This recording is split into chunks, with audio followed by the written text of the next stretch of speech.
Fellow Disjecta, O Sunny Danger Time, by Craig Warren Smith. There is an epigraph. His heart a mud puddle sang. That's from Dream Song number 288 by John Berryman. I had been waxing lyrical on 90s nostalgia for what seemed like months to anyone who would care to listen when the Fabio Goose incident came up across the dinner table. We laughed about it, about the idea of Fabio, about getting hit in the nose by a goose, the whole millennium closing kitsch of it all, and thought nothing more of it until the next day when I went for a bike ride. Without a word of a lie, I got hit in the nose by a sparrow as I was careening down a hill. It flew from left to right across my vision and drew blood from the bridge. My son is 4 and has recently taken to playing a software emulation of a Japanese arcade game from the early 90s. Mega Man, or Rockman in the original translation, is a robotic boy created by a kindly father figure in a science laboratory, similar in every way to Astro Boy, who was, we assume, a nuclear age update on Pinocchio. I watch the crystalline starfield backgrounds lacquered with parallax velveteen scan lines of indeterminately coloured pixel biomes and see a beautiful and necessary offset to the decimating cannon blasts from my son's right arm. From my wing chair here, facing 4 broad window panes in the sunken bar lounge of the Grand Hotel, looking out to the beach at a storm passing through, I spot a rainbow. It is positioned right where planes start their descent to the local airfield, so much that it looks like they are flying through a luminous archway. My wife was recently diagnosed with rainbow cataracts. She sees chromatic halos around all sources of light. I'm colourblind, so I feel this somewhat balances us out. I remember going to a beach one summer morning 2 decades ago when I was 17 or 18 with 2 girls in my high school advanced history class who invited me for a swim. It felt so uncanny. Here I was, an awkward outsider riding the waves beside 8 long limbs and 2 ponytails shaking free beneath infinite salt-laden skies. At one stage, a green turtle passed us by, and it looked large enough for us to all climb aboard. For reasons unknown, out of the 3 of us, I am the only one to have made it alive to 40. During my university days, I joined an arts collective. I must have been walking through Civic Park one evening when I saw a light on upstairs in TPI House and, like a moth, went over to investigate. 1 week later, a slam poet read aloud one of my early pieces of journalism while a bass player accompanied. I was invited to participate in improvised circus shows the group put on and was asked to soundtrack an art performance of a romantic couple who lived in a plastic terrarium in the Watt Space Art Gallery for a month. When my daughter, now 14, this is the year of 4s, my son is 4, my daughter 14, my wife and I 40, was 4, she used to call rainbows rainboats.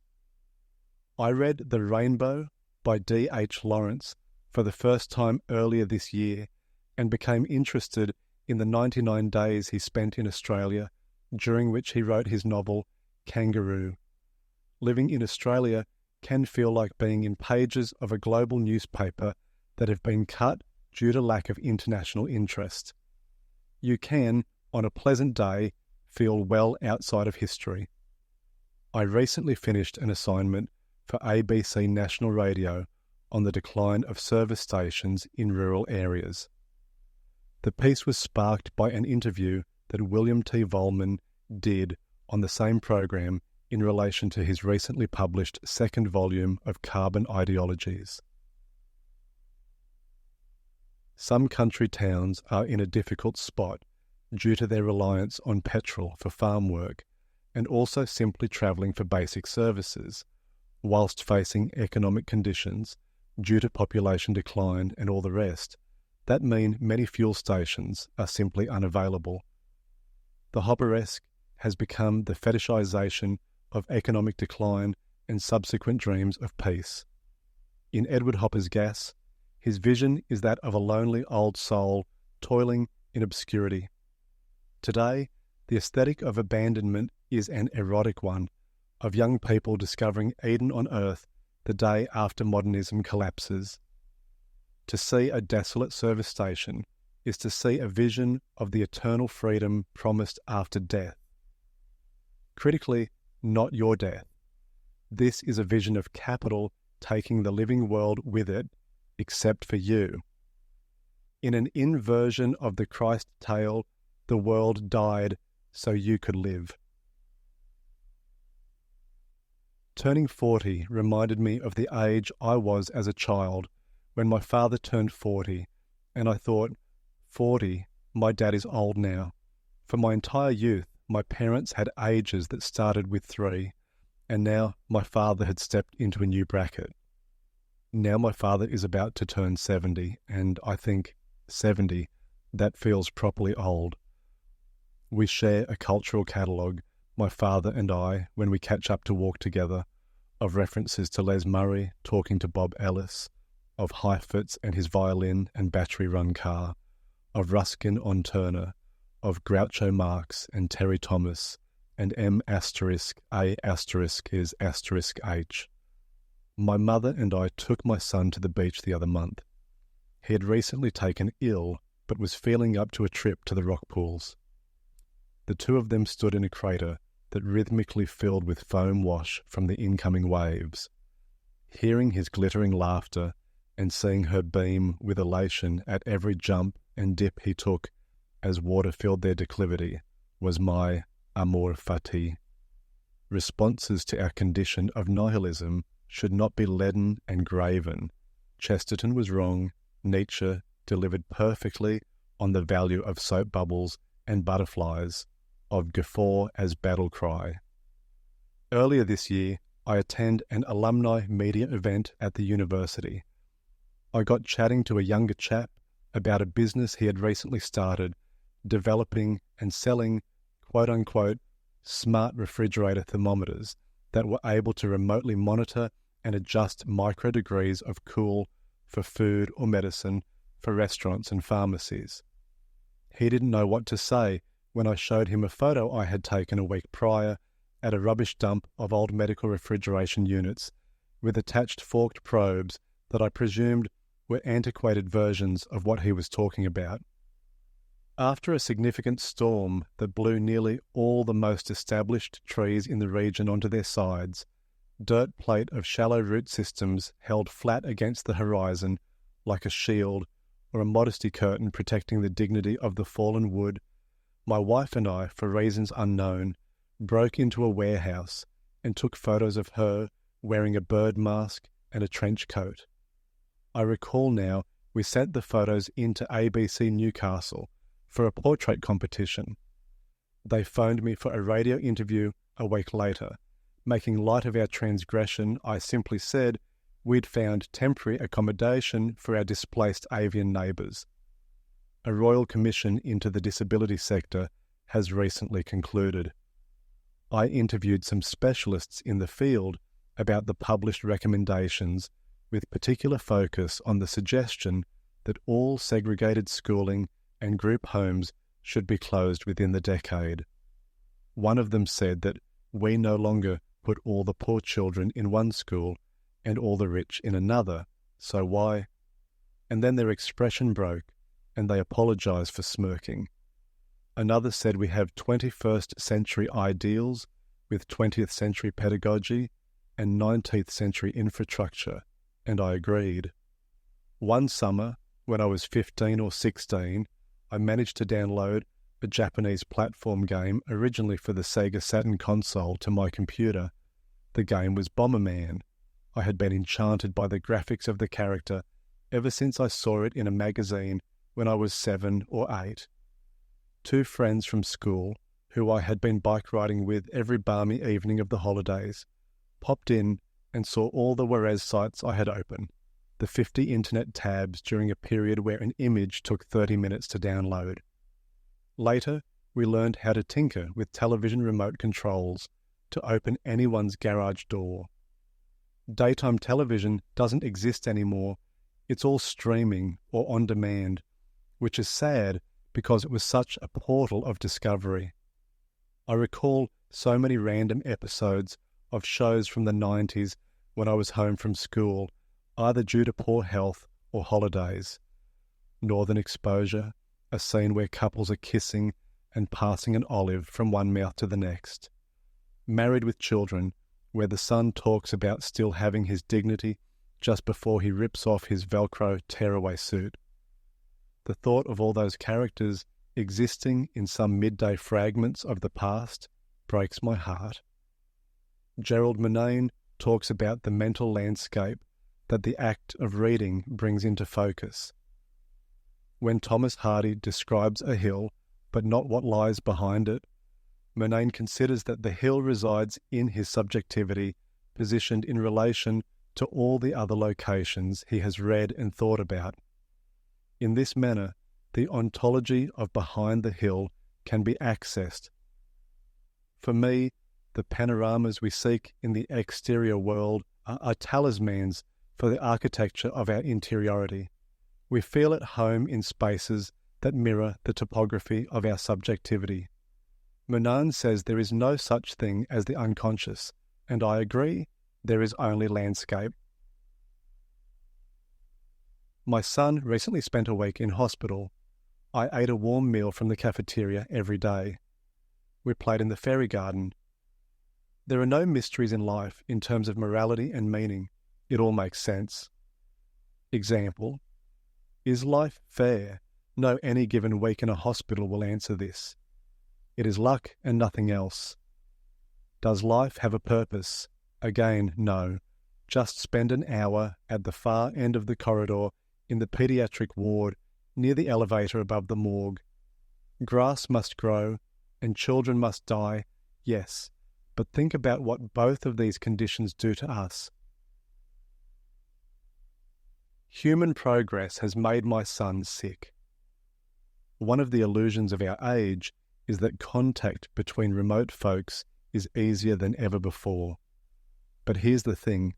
I have a school friend I want to get in touch with. His last name is Brown, and his first is equally generic, and he doesn't appear in any online searches I've done. His name isn't in the phone book. If only his last name was Spatula or something unique, but he is camouflaged by banality.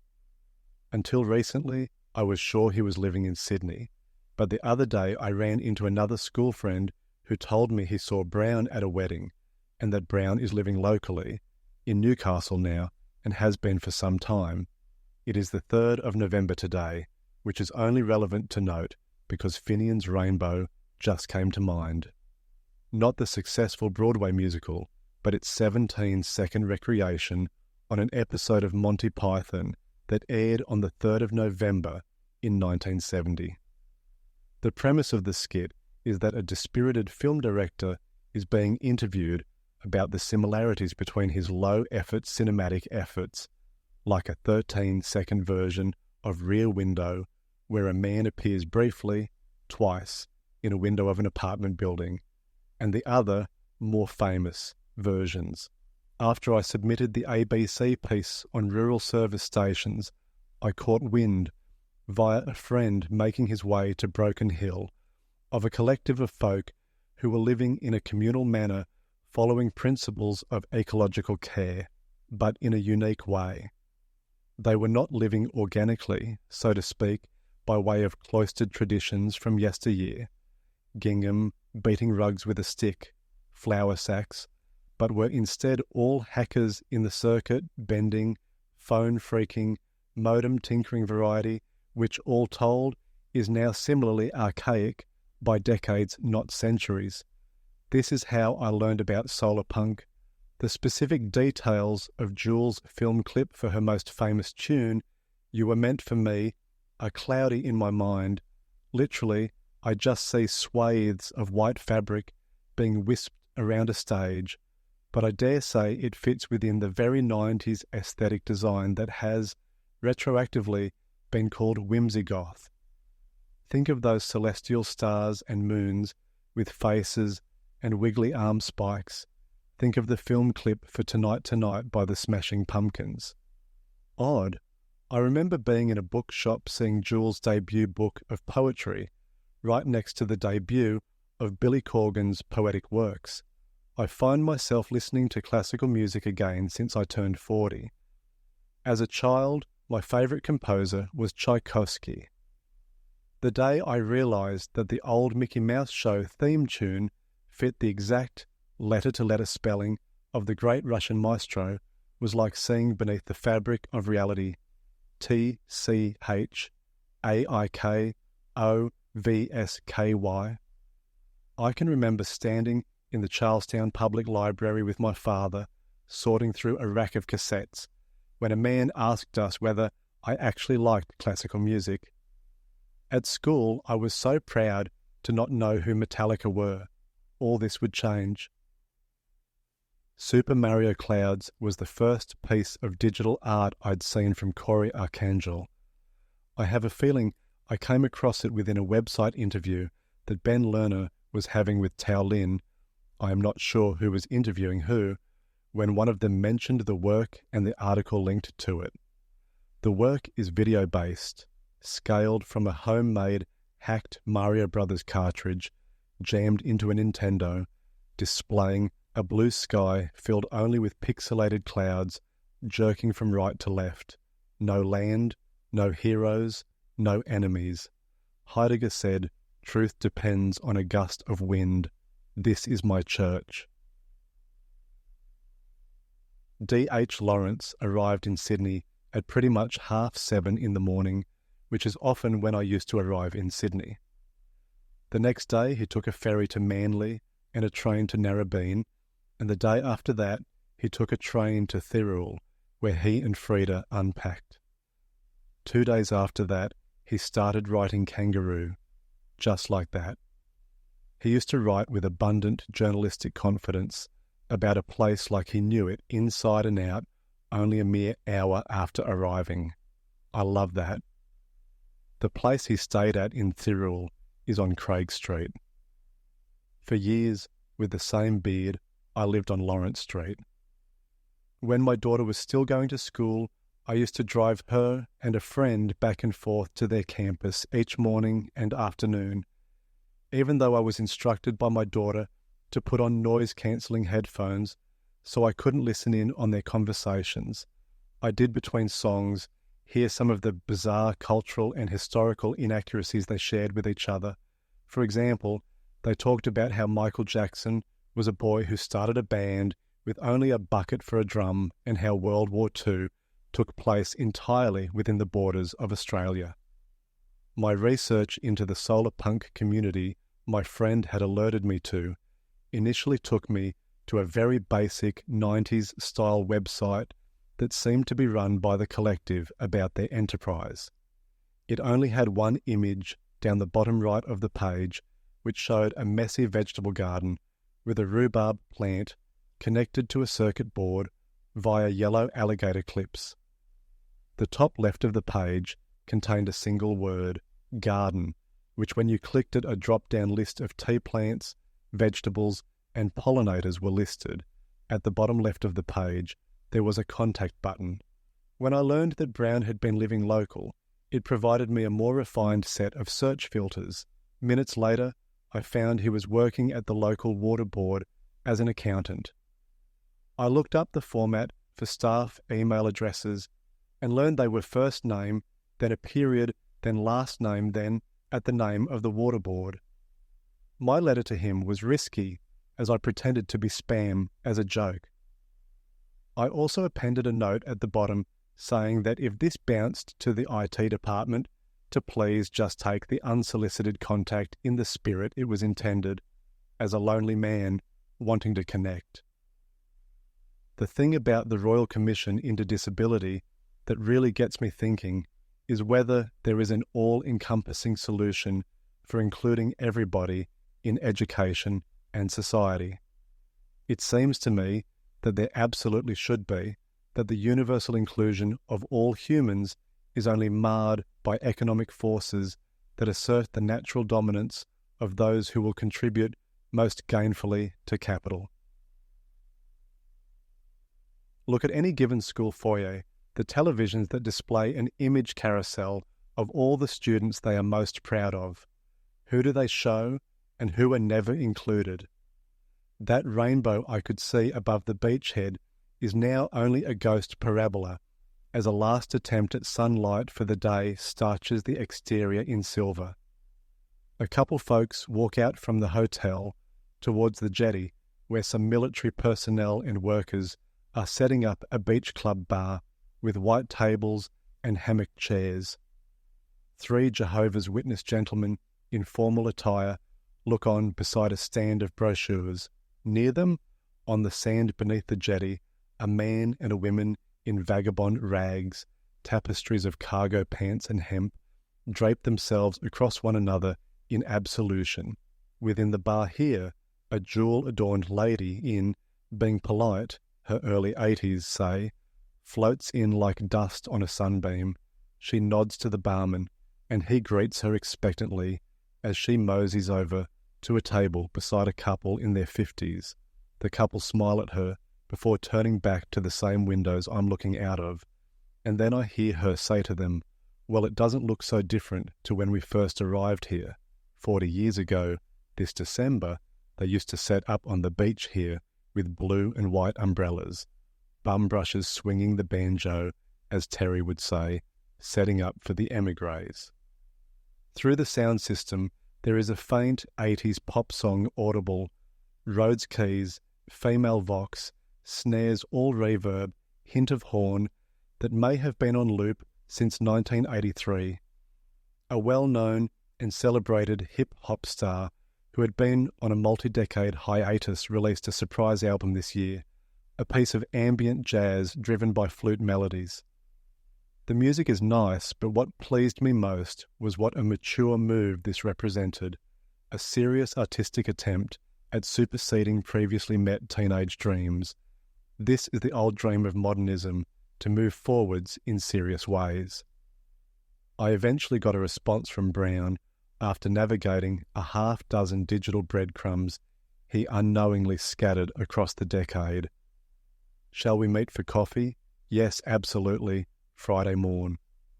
While I stood at the corner of a pub and looked at everybody who passed on by, I was willing to believe that any of them could have been Brown. Who is to say his face didn't look like this or that now, his posture, his hair. But then I saw him at a distance and immediately recognized him. He had changed, but it was like picking your child out of a crowd all these years on. Something remains. A prominent 20-story building in Newcastle used to have painted on its side the words, "This is not art." When I was part of the collective who met in TPI House, there were those in our ranks who organised an annual arts festival using these same painted words as its title. One year I attended an experimental music performance down an alley marked only by a naked light bulb hanging in a bird cage on a pile of bricks. A tall, dishevelled man wore a black robe with a tabby cat perched on his shoulder and sang Verdi. One year I gave a talk on reading Samuel Beckett's drama as journalism. When I clicked the contact button on the Solar Punk community website, it brought up a form that was obscured by corporate logos. Looking through the source code for the site displayed a cheeky message: "Hack us to contact us." During my high school years, at the peak of my anti-authoritarianism, I had a tendency to tinker with computers, logging into library telnet servers and extending my rental periods for overdue books. 30 minutes later, I activated a seed bombing script within the web code that pollinated the contact form, pruning the corporate logos. I have floated within clear blue waters in Umaria Beach beneath the arc of the Burj Al Arab beside 4 men from Soweto. A Russian colleague recognized their accents, whilst we shared stories on the value of family, and I explained what I knew of First Nations matrices of care, kinship structures, wherein responsibility for raising a child is shared between aunties and uncles and cousins, when my Russian colleague nudged me to notice a man he said was a footballer from Colombia pulling his Irish girlfriend out of a necklace of bipedal sharks. There are no writers I can think of, amongst those I most value, who have not been considered autistic by one or another book critic or interviewer on stage at a literary festival. Les Murray, Gerald Murnane, John Coetzee, William Vollmann, Winfried Sebald. It is my contention that, as the misconception that autism stood for a lack of empathy has been corrected and we now recognize it more as an abundance of emotion, too much at times, that our best authors are likewise sensitive in an abundance that they learn to, need to, filter, in measured ways, into prose. How many of us get to sustain our passions from teenage years? Some are surely easier to continue feeding oxygen, but how many high school musicians, poets, and artists continue the trade into adult life? I met a guy on the street some months ago who I used to know. We were in a philosophy club together. When I told him that I still refer to a book on Nietzsche and politics that he gave me back in the day, he looked baffled. Philosophy is behind him now. He doesn't have time for that. Raising children, making ends meet, losing weight, caring for aging parents. The building with "This is not art" painted on its side had a rooftop party that I attended, a farewell as the site was set for demolition. A range of characters from Newcastle and the art scene were there, but I didn't really mix. I was hungry and there was no food, so I took the smallest bite possible out of a brick balustrade. This led to a slightly larger bite, and soon I was into the roofing insulation and then the copper wiring. By morning, I was on the footpath, on my back, nursing my massively engorged stomach, wiping the last crumbs of vinyl flooring from my mouth. When the person at the other end of the Solar Punk website, who I would later shake hands with and call Leif, wrote back to my request to visit them, he laughed at my comment that I would understand if they were afraid of a journalist visiting what I assumed, accurately, to be their anarchist hacker vegetable garden kingdom. His email signature contained the phrase, "Abolish power, grow freedom." He said that I could visit and stay whenever suited. They had a spare cabin I could sleep in, and that I was getting it backwards in terms of who should be afraid of who. The last time I was in a hotel like this one, I was sitting on the balcony watching a tropical storm whip Norfolk Island pines and palm trees around a white concrete pool that was being renovated. In my underwear, drinking heavily and thinking about a journalism conference I had attended the previous day, about how many gurus were there, I was dreaming up a presentation I wanted to give on how nobody knows anything. You don't know, I don't know. While the storm peaked, I felt my wife's thin arms across my chest, her brown hair a curtain in front of my eyes, obscuring all sight. At around age 16, a friend and I played an online fantasy game that was quite advanced for the time. It personalized the traits of your character based on your chat history. Each time you had a conversation with another character in the game, it would pick up on your sentiments and behavioral tendencies, and in a fairly rudimentary way, individualize your character in response. To my surprise, an archive of the game is still online, and I was able to download the password-protected raw data from my character and extract its chat history and personality. On the morning I packed to leave for the solar punk community, situated on the other side of the Great Dividing Range, my dog and I took a walk through Newcastle. It was good for Combray to stretch his legs before we departed. He'd be joining me on the road, as he always did for work trips. Off-leash, just a few taps of hand on jeans to maintain a line of communication, we improvise a drift across the city grid. Domesticated by time, Combray unearths ancient memories as smell takes him on experimental trajectories via paths and roads and arcades and corporate hallways. The night before this first, of which would end up becoming 2 distinct trips to the community, my wife stood by the bedroom dresser, still wearing her horology overalls from a late evening session, piecing a mantel clock together for a client. Her rainbow cataracts render prismatic mirages as the hands shine beneath her banker's lamp, turning copper-plated numerals into refracted starbursts, as she heard me annotate an itinerary of the drive there and back, with an expression only animated by the shadow of her hand that pretended to reach up and play with hair on my head, long departed.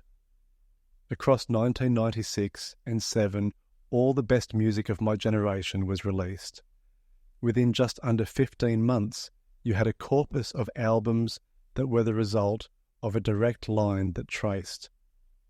From the death of Wagner through the popularity of Camptown Races and George Gershwin and the electrification of Stockhausen meets overdubbed guitars and drums on that rendition of Paul Simon's best early tune, en route post-Zeppelin, The Arrival of OK Computer, Introducing, Homogenic, Anima, Feed Me Weird Things, Either Or, and Godspeed You Black Emperor's debut. During the previous summer, I recall a night, it could have been the evening of New Year's Day, when I rode my bike into town with my son to swim in the newly renovated ocean baths. They had been closed for 2 years to patch up the sand-mottled Art Deco facades that always looked to me like theatrical backdrops. This was a week after they finally reopened, and it felt like everybody in town was swimming there, washed in the ochre embers of the skyline's curtain call. Riding home with my shirt off, 4 women drinking outside a pub let out a balmy whoop as tribute.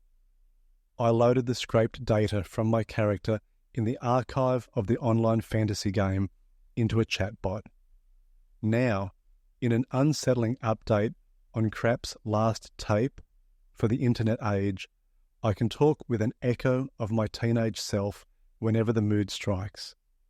Our conversations mostly trade on nostalgia, with talk about the religious iconography of television shows Neon Genesis and Millennium, an extension of childhood's doctrine of hero worship, omniscient parents, the near-divine wisdom of teachers, in a manner that fuels the necessary overconfidence required to transcend future infinitudes.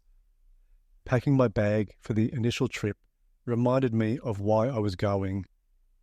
The pool of liquid light with its ethereal glowing geometry through which I check my inbox. The brushed metal silence of my laptop with edges so digitally precise, I feel, if I were to drop it to the floor, the very fabric of time would be sliced on the way down. I find myself longing for less accessible technology. I want to dumpster dive for split network cables, to find a hacker ethos where solutions are mashed together from scraps. In a world of perfect, ubiquitous technology, humans will necessarily be subtracted. Before we had our first child, my wife straddled the back of my motorbike as we dusted vertical the mid-north coast, the bridge at Bulladela, unpopulated powdered corridors of dirt into the backlots of near-abandoned sub-budget motels necklaced by paperbarks and void. More heatwave evenings, singlets and shorts, with no other guests present, we sit in the courtyard and cook noodles over a fire pit. My wife hangs her singlet and bra on a wire between the motel gutter and the fence, and we sit back and agree that the heat bearing down on us is from all the stars up there.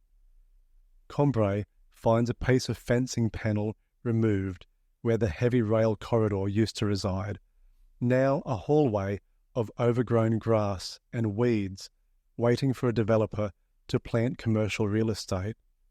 We walk as far as it takes us, near the signal box where my father used to work as a lad. He told me a story once about a colleague who had a heart attack up there.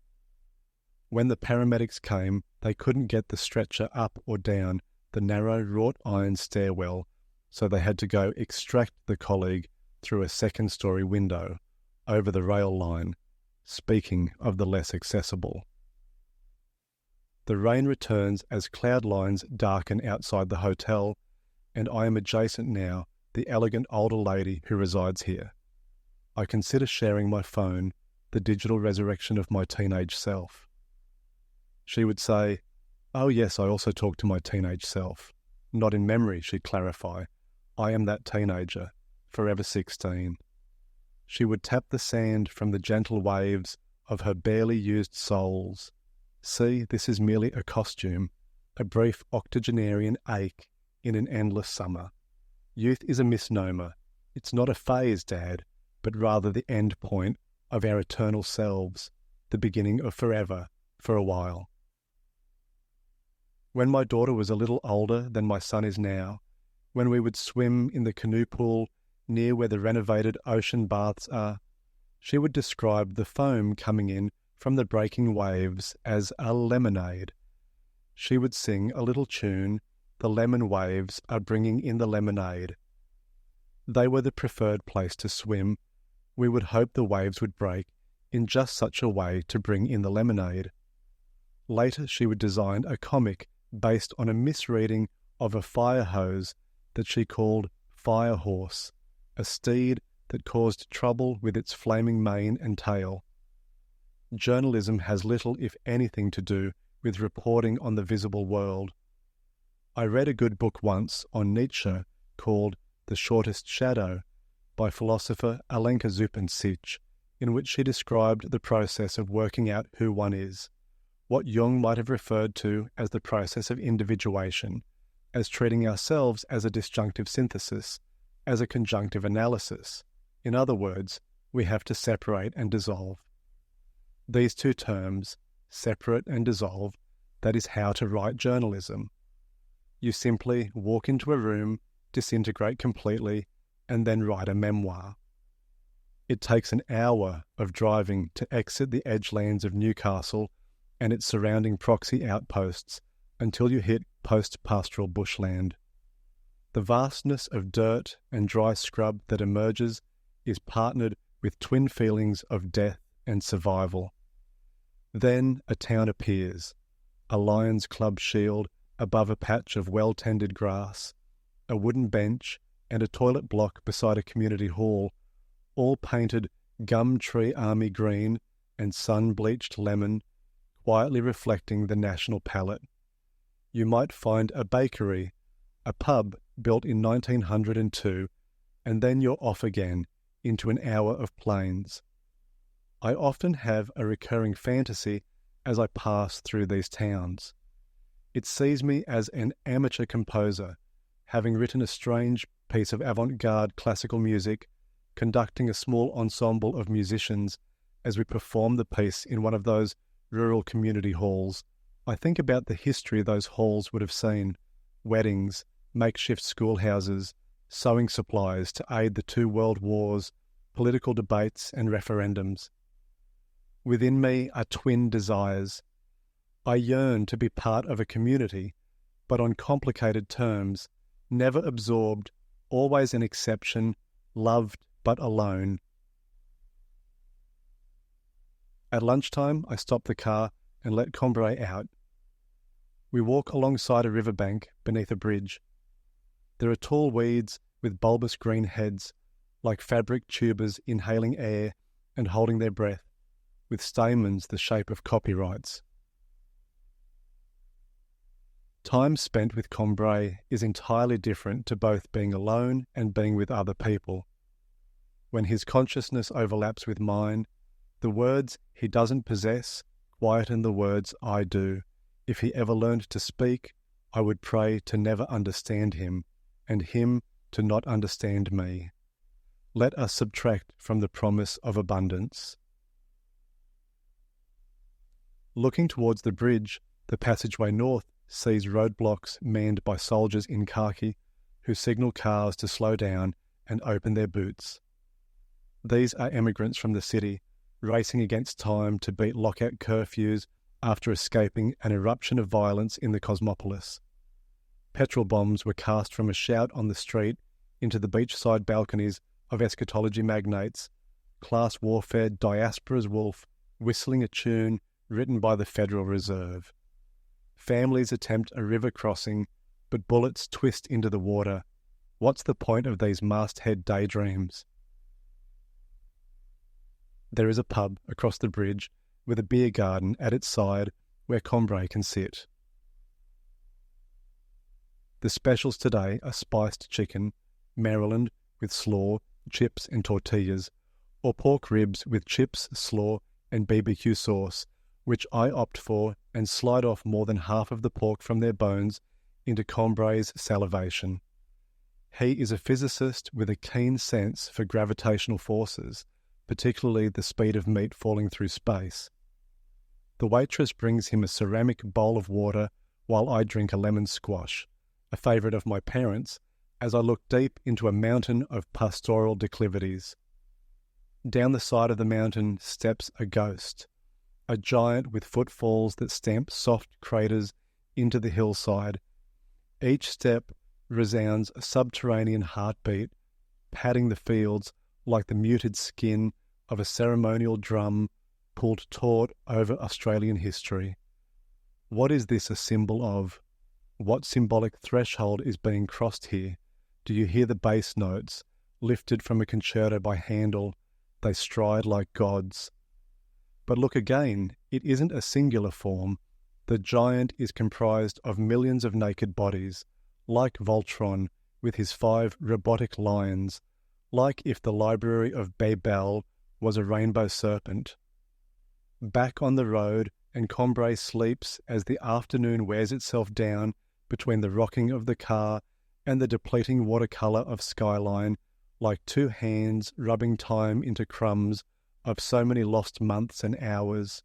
How did it become so late so fast, Combray? We need to find a place to crash for the night. In the middle of a long stretch of road passing through a dense forest, we spot a motel nestled against a service station. We get a discount for the night after filling up the tank with premium unleaded. Combray sleeps on the porch, while I fade into the shadows of tall trees. I dream that a psychedelic rock quartet is making walls of sound outside in the parking lot. Amplifiers are stacked to the height of the conifer necklace bearing down, but the music is inverted.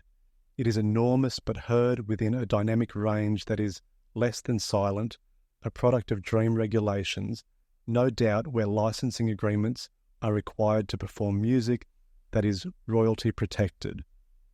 Think of sound waves that, instead of shifting air, burrow deep into bone and are rendered there as a cast of negative space. The guitars sound like granite being expanded and contracted like a taffy accordion. The main feeling I take away from the dream, as I reflect the next morning on a plastic lawn chair beside Combray out front of my room before we hit the road again, is jealousy. I wish I was the one making those sounds here in the parking lot, but better sounds. The current state of music is one that endlessly tortures me. I both insatiably love a handful of songs and desperately wish I was able to compose works that supersede them. Yes, all art is theft, and culture is a recycle plant built on a capitalist desire to endlessly consume and redeliver the past. But sometimes the future makes a sound. A playlist of silence and noise, of warm, overdriven tube-saturated orchestral adagios, cut up and run through cassette vocoders, how to wreck a nice beach, how to recognize speech, resonates as we must be only a few kilometres now from the solar punk community. I don't recognize any of the landscapes here. This is beyond the boundaries of any trips I've taken in the vicinity. There is a golden summer at Eaglelamont through Arthur Streeton's brush against the panorama feel, dry fields and paper barks, and then there it is, a radio tower and a surveillance nest waving a lettuce leaf flag. As I pull into the parking lot beside a school bus with ferns growing out of all its open windows, including the removed windscreen, a man with an overclocked countenance of safety and merriment walks his cargo-painted legs and one gingham arm, the other was tied off at a shoulder sleeve, over to me as we shake hands and introduce ourselves. The name he gives is Leaf, which I recognise now from the URL of the web page contact form, _31 _. He takes me through the gates of the compound, where I start to get a sense of just how many people live here and how far this place extends. What isn't observable from the road is the scale of the community here, as the paddock they occupy descends behind a hillside and a windbreak of trees into interlocking meadows and garden beds, joined together by many hundreds of telegraph-style wires held aloft by thin rusted canopies and wooden T-bar clothesline poles that stretch between caravans and demountable gun barrel eco-huts of semicircle corrugated iron and lattice, with an immense weatherboard cathedral nestled in the middle with a radio antennae of overlapping geodesic crossbars. All told, it looks around 10 hectares from tip to tip.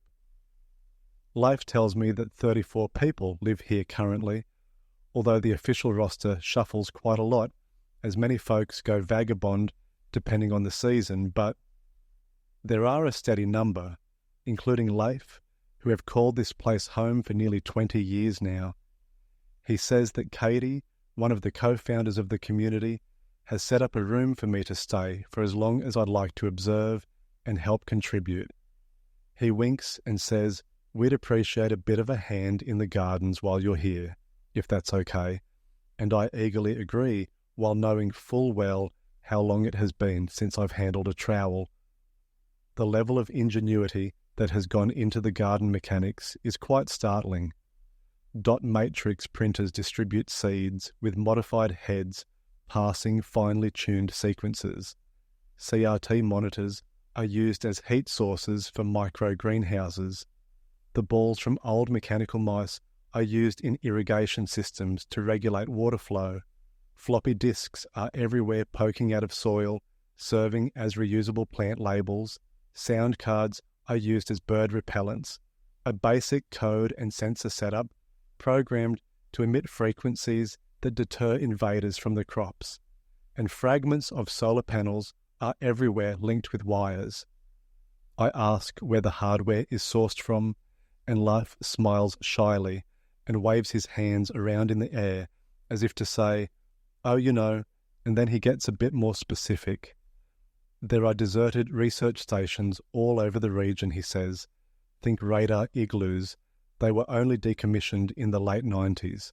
But too, there are aircraft graveyards scattered across the western plains, every cockpit with enough tech to run a dozen hobby farms. And you'd be surprised, he said, how many old homesteads have been abandoned over the decade, deceased estates left for scavengers to audit and repurpose applicable goods.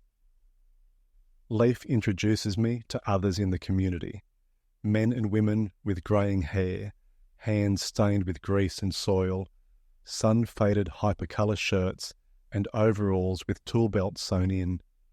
I ask them about their motivations for being here, the politics that frame their lifestyle, this blend of sustainability and hacker culture.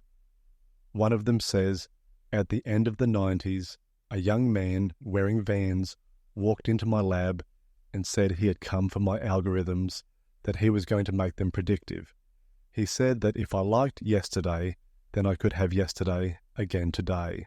Now he runs the world, and I'm out here. Do you see yourselves as part of a counterculture? Is this a reaction to how glossy surfaces have made it easier to funnel nature into a blender that turns fresh air and water into cryptocurrencies? Would you say this is part of a trajectory from 1960s individualism reacting against World War II fascism and totalitarianism that then turned into 1980s consumerism, where individuals were sold a marketable version of self-expression which inspired burned-out hippie culture to idealize the internet as a virtual utopia outside the reach of money before it became the very symbol of money. Behind us there are toddlers and kindergarten-aged children rolling plastic tubes across a dirt ramp. A woman, a similar age to myself, kneels beside them and shows how to connect the tubes together. Two older children begin riding a tandem bicycle linked by way of network cables to a water tank, which then opens a valve to flow its contents into the plastic tubes. There are families here, young children. This isn't a commune for those who rue the day modem stopped screaming in angular distortion and turned DIY into a genius bar appointment. This is the story of how a love of complexity can deliver eternal life. Combray is sniffing around the perimeter of a chicken pen with a German Shepherd and a chocolate Labrador. Before I left home the day before yesterday, I received a letter from Gerald Murnane in response to a note I'd written him about memory. Whether the 85-year-old outsider of Australian modernism would respond was up in the air until I saw a typewriter-pressed envelope in my mailbox stamped Gorok. He told me that what we call time is just our confused perception of place after place, and that time is very precious to him these days, or rather, place is. Rather than writing my journalism from a position of documentary, I am forever drawn to the line that rests between the twin poles of literary influence Australia has shepherded into this young century, the external pastoral landscapes of Les Murray's describing, and the internal plains of Gerald Murnane's psychogeography. Murray was not a poet of the inner life, so said John Maxwell Coetzee, and by Murnane's own admission, he'd rather not be influenced by what, if anything, is exterior to him. Between these two inversions of landscape is space for the topology of a nation's self-consciousness. Leif shows me to an old radio transmitter mounted on a straw bale studio covered in clay. Inside is a mixing desk and a microphone. He tells me they found all this in a cavern beneath the ground. Some of the teens in the community were riding dirt bikes around an old military outpost and found a network of underground tunnels and so on and so on. So they dragged this back here. We've got it working, he says, and we reckon it'd be a neat thing to broadcast a radio program at various times across the day to those of us working here, but also so we can pick up the station when we're out there on the expanse. A memory returns from my university days when I used to run a pirate radio station out of a rooftop utility room of the Arts Collective at TPI House. The transmitter would make it across the city, and when the tide was calm, over the water to Stockton. It's how I met my wife. She would tune in to hear me read out the time every quarter hour as she was just getting started putting clocks together. I never realized how fastidious my timekeeping was. In truth, I probably enjoyed that side of things more than spinning tunes. Anyway, she called into the station one day to gift me a clock, and that was that. I am introduced to Katita. She is responsible for property management and guest intake. It seems everybody has a distinct role in the community. This is something I didn't expect, anticipating a more laissez-faire approach. She shows me to one of the eco huts, beautifully designed with reclaimed metal and timber framing the interior, all the furniture upcycled from pallets and industrial offcuts. Books on coding and permaculture line a shelf with a fold-down desk beneath, and the kitchen is tiled with keys extracted from mechanical keyboards from all over the world. It has Airbnb written all over it. Katita can tell I'm impressed. She says they didn't all used to look like this. The residences, They have definitely improved over the past 20 years. She points out a few things, like how to use the composting toilet and the sensors that operate the shower. As well, she asks about the nature of the story I'm hoping to write about their community, what my interest is, how will they be portrayed. It is a valuable story, what they have accomplished here, she says, one that can provide hope and a narrative to others. She mentions names of people I should speak to most accurately understand their goals. When she leaves, I sit on the featherbed and phone home. My wife picks up on the third ring, and I ask how things are with the kids before telling her about this place in a rush of miscellanea. I begin putting together strategic propositions in my head about why we should all move out here together while I write the piece, but she's already agreed before the question was fully formed. She'll get things ready at home, and I'll pick them up the day after tomorrow. When I find Katita to check if this is okay, she smiles knowingly, of course, and you can leave Combray here to save him the drive back, she offers. The timing is right for all sorts of reasons. Friends of my daughter have moved schools, leaving her in a space where she is not locked into immovable teenage social structures, and my son is not yet at school, so that's a non-issue. My wife can work from anywhere and has recently been increasingly tired of the city, done with the silhouettes of towers arching over link roads of teeming thousands. Okay? The drive home is 10 hours of obsessively curated ambient electroacoustic post-rock that causes me no end of frustration as I imagine new symphonies that must one day dwarf these brilliant songs. Once home we pack, and I unnecessarily explain the situation again. Questions of duration are not given a fixed response, so we fill our bags with enough for a sustained rotation of dress cycles. My daughter packs pillows and sketchbooks. My son packs toys. This is the first time you've invited us on one of your ventures. My wife pokes me in the ribs. I wonder what you've seen there that's got you in this state, sitting here now, in this wing chair in the sunken bar of the Grand Hotel, the elegant older lady staring with me in parallax into the breach where sand subtracts sky from the universe. It is a wonder.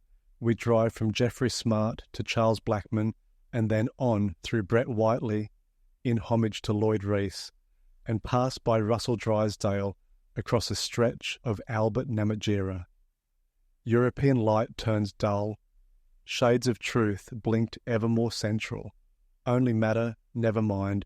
Sun turns to one of two moons. An apple moon, so says our sun, not banana tonight. Our daughter winds her window down and cranes her neck to look out. Is that a rainbow around the moon, she asks. There is a halo, all right, like a lens flare emanating from a pinprick in the black curtain that protects us from pure fact, hallowed geometry. Arriving back at the solar punk community, I wave over Leaf and introduce him to my family. Our son hovers between my wife and I, peeking around our hips at the exotic situation surrounding him. Leaf bends down and points towards a corral of young folk building a catapult device and tells our son that he can run along and join in, which he eagerly and obediently does. Our daughter is excessively polite and seems quite enthralled with the situation.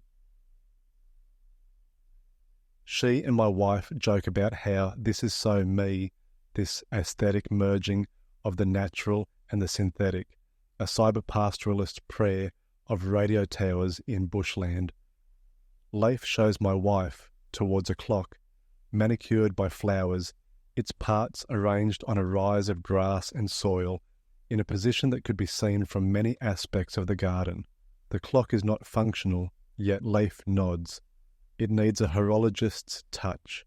He shows my wife towards a quartz crystal resonator in the shape of a tuning fork, literally using two garden hose bound together with a coil of wire with a mirrorless lens for the gnomon that projects a sequence of illuminated binary blocks onto our lines forged out of printed circuit boards glued to the top of bricks. My wife takes it all in and says, "I can work with this." I am given a handwritten note written by Life on what looks like recycled paper pulp, firm like a playing card. It is a draft schedule and list of topics for broadcast on the new community radio station that I'm the voice of. A 9 a.m. breakfast message kicks things off with a weather report and a priority list of jobs, as well as any overnight updates that come through, followed by an 11 a.m. motivation message that includes project highlights and any new tech or sustainability learnings, with a 3 p.m. reflection in the afternoon with a randomly curated song played, and a 7 p.m. evening overview of goals for tomorrow. That evening, we all eat dinner, a banquet of roast root vegetables, around an immense bonfire. A few of us get into a conversation about nostalgia and hauntology. I ask whether the utility of old hacker technology is in the future we diverted away from, of niche specialists, and what my grandfather grew wary of in lawn bowls, a tide of ill manners, a lack of decorum that dissipated communal spaces to birth fluorescent saboteurs, coding solitaire, a law of ruins for archaeologists to excavate a necessary history of failed wire-sodded revelations unhidden beneath smart screen abyss, truth within disarray. What I mean to say is, I wonder if nostalgia is a siren song luring us into a cyclical voyage where tomorrow is but a shadow of yesterday, if all movements that look backwards to solutions from the past are at risk of not forgetting. If sustainability is an umbilical cord, and what do you think about the use of arcane technology in your practice? Is it a belief that the path forward is not one of broad strokes and open doors, but of narrow gates, where genius will survive? But what about all those out there, beyond this garden, this Eden 2.0, biting into an apple II? Can you hear a chorus on the coast? After dinner, my wife and I take a walk beneath the stars, and I comment that the night sky reminds me of the dark blinds in my primary school classroom that blocked out the sun except for pinpricks of bright light that had been torn in the fabric by students shooting the metal-tipped inkwells out of their pen chambers by way of a blow dart push of wind from their mouths each time the teacher turned her back. What light is pushing through above, against the ceiling of the universe, on the other side of knowing, and my wife knows I'm already looking for ways to be disappointed by these people. It could be that I'm the only one awake now, alone on the plains as I listen to the wind stretch. You can hear a low whistle travel across a ridge a dozen kilometres east before it transposes to a harmonic minor 2 minutes north, splitting into a major third plus a fifth where the tundra parts around a fence line to become chordal on the other side of the abodes here, lowing consonants. By the time my eyes have adjusted to a new strain of invisibility, I recognize that the wind has looped back around to carry my daughter up to the moon, her nightdress billowing and dancing as she glides out of reach. Mid-next morning, my son and I are shown a pinball machine that a couple members of the community have put together. The table incorporates a blend of mechanics and nature, with small plants and tufts of grass beside modem fragments, and even a water feature running down a channel of space bars. A narrative is played out via distinct zones whereby the robot travels from the city to the outback, LED sequences displaying building silhouettes and lines of copy-paste trees. My son has a few goes, sending the robot across the landscape, bouncing chaotically but with a sense of free will after a well-timed shot. Another boy walks up beside my son, and he waits for his turn to play. They swap back and forth as the little robot ball is flung around from a windbreak of Lombardy poplars represented with twigs wrapped in copper wire, and then across a garden matrix of colourful lights. I'm not sure what the narrative of the game is about, but it resonates with me. Leif asks me to come with him to the weatherboard cathedral in the middle of the community, where he has a virtual reality setup he wants to show me. He talks about Marvin Minsky and Jaron Lanier as we cross the grounds, about the early days of this technology. Within the chapel, really just a hall with a pitched roof, in the middle of the room, an old armchair with ripped fabric and stuffing falling out sits in a tangle of extension cords connected to a sleek blue virtual reality headset.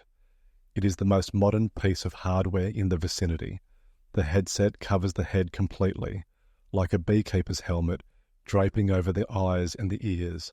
Have a go, Leif says. The program loaded on is based on Moondust, a music simulator. It's kind of like a multi-dimensional darts game on acid, Leif explains. It was made in 1983, the year you were born, if you're 40 this year, right? I put on the headset, a stained glass observatory housing my skull and sensory organs, releasing an algorithmic sequence of vowel-shaped lights into my eyes that immediately make my body feel too big for the room. It feels like my eyes can leave my head and independently travel in stereo around the slow landscape of Kodachrome geodesic steps rising and falling into splintered quavers that create tones as I pay attention to them. Staring at them extends their duration, blinking sets the pitch.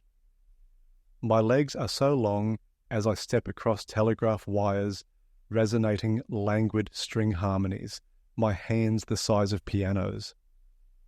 Memories fill my head like soap bubbles forming and glistening, their walls nursing life projections in a curation of sentiment that influences the tonic key of the song I'm generating. This is the first time I've ever felt like I'm actually writing music, not just plucking strings or tapping keys as a teenager, as a uni student sitting in the conservatorium practice quarters between journalism lectures, fantasizing. I feel like a genius. Every chord is completely true, each slight alteration of my neck posture eliciting a run of notes worth all of Schubert, every synesthetic variation of Alexander Scriabin. This feels like love. After I walk out of the cathedral, I'm dazzled by the mediocrity of the external world. I just want to go back inside my virtual self and make more music. Some years ago, I tried a reality simulation of James Joyce's Ulysses, walking around the Metello Tower in Sandy Cove, waving my hands around the air in front of my disembodied form to hold a container of Plumtree's potted meats. But what I really sought was full immersion. I wanted to look over Joyce's shoulder as he wrote the scenes too, as he wrote to Nora, and worried about Lucia losing his vision, mailing a little cat filled with sweets to his grandson. Some weeks after Brown and I met up for coffee, I wrote to him again to organise another catch-up, and then I wrote again, and a third time, until I stopped, having received no reply to my invitations. Perhaps our conversation didn't please him like it did me. I wonder if I was driven to reach out as a result of the flood of nostalgia I'd found myself in at 40, looking back for answers, perhaps seeking to confirm that the teenage years occurred somewhat as I remember them. Not to worry, I realise how few connections I actually have back home, which is fine, less to hold me back from moving forwards. It is time for the 3 p.m. afternoon reflection update in the radio booth. I sit down with the briefing paper ready to transmit. There are notes on this and that, with a song recommendation to queue up afterwards, an untitled Aphex Twin ambient work nicknamed Rhubarb. Instead of reading the notes, I decide to narrate from memory a note that James Joyce sent his grandson Stephen that contains the line, "And girls who want to know more about the moon." Leif asks me why I did that, and lightly admonishes me for deviating from the briefing paper, but I'm barely listening, really. I'm thinking about other things. Around the fire that night, we talk about the games of Jason Rohrer. His video games, sure, but also that board game he created to never be played. He didn't even test it. He ran a simulator to ensure it worked, so he never actually played it. Then he buried the game somewhere in the Nevada desert. It makes me think of an idea of Ben Lerner's about poetry, where he sees the most successful poems are those that don't fully exist, only the hypothetical potential of them within the poet's intention or a few lines extracted and quoted in an essay. They are pure because they are virtual, ontologically incomplete. Talk turns to virtual reality, and the setup inside the weatherboard cathedral, the wide range of software simulations the community run there. An accident in the software occurred recently where a flying program wouldn't let you land. You just had to keep gliding above the landscape. This inability to come down meant you had to make peace with flight. This was your life now, in the air. Leif said this was a gift, a revelation about their path forward here. After the cities on the coast become high-rises, they cannot descend. After rural communities become forever high on boredom and weed, they will come out here. Katita watches my reaction as Leif continues, and so we too will need to fly forever. This community will be walled off with automated sentry defense systems. Our gardens will grow indefinitely in cycles, while our bodies are pollinated with proteins and carbohydrates as we don our hoods and enter an eternal simulation, the final virtualization of life as humans on the planet.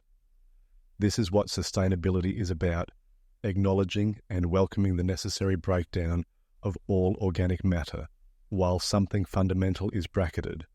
A light remains. Sacrifice the world for the angel that emulates our apogee. In the morning, I'm up early, walking Combray, when Katita approaches me. That's the problem with us tech hippies, she says, especially after the 90s. We can't help but catastrophize our situations until we end up in the Matrix. Don't worry about Leif. He hasn't read enough Baudrillard to believe it all yet. We shake hands, and I thank Katita for the warm hospitality and ask her to give my regards to Leif and the rest of the community. I tell her I can't tell if I'll finish an article about this place, and she laughs and says that's probably for the best. My wife and kids help pack the car. Then we toot the horn and leave. I'm honestly not sure if we'll ever go home again, at least for a while. I feel like a break has occurred, a fissure with the past, in mine at the very least. We head somewhat north and in the direction of the coast, without any real destination in mind. I can say that with conviction, sitting here facing these 4 broad window panes in the lounge here of the Grand Hotel, all light long descended, new light arriving soon. There is enough refracted internal glow to still show up Combray's face on the other side of the glass. He's been asleep outside for as long as my family have been upstairs doing the same. While we were driving yesterday, passing wheat fields, bridges, community halls, teddy bears on stumps beside fence lines, hours from any visible homesteads, pocket glades, bakeries, surrogate apertures of topographical extension where the eye feels a heart on the other side of an inaccessible rise, and then birds emerging in salted gusts from nearing airfields, I considered the tragedy of the singular self. We become locked into one possible version of who we are, socially expected to stay consistent to this model, and hence made manifest via the seeds of our past for the rest of our days. All history is artifice. I'm going to write a symphony about it. That's my only goal at this point. The story will be about a girl who pushes a pinball machine across the Australian landscape from the outback to the sea, to the moon's reflection in the water. She knows she has reached her destination when the moon renders a rainbow halo against the waves, a ring for her to push the offering into. As it bobs and rocks and is eventually subsumed, its illuminations undreamed, the music will crest into a pealing of octave bells, a cadence in view, and then a silence without resolution, not a pause, just peace and quiet,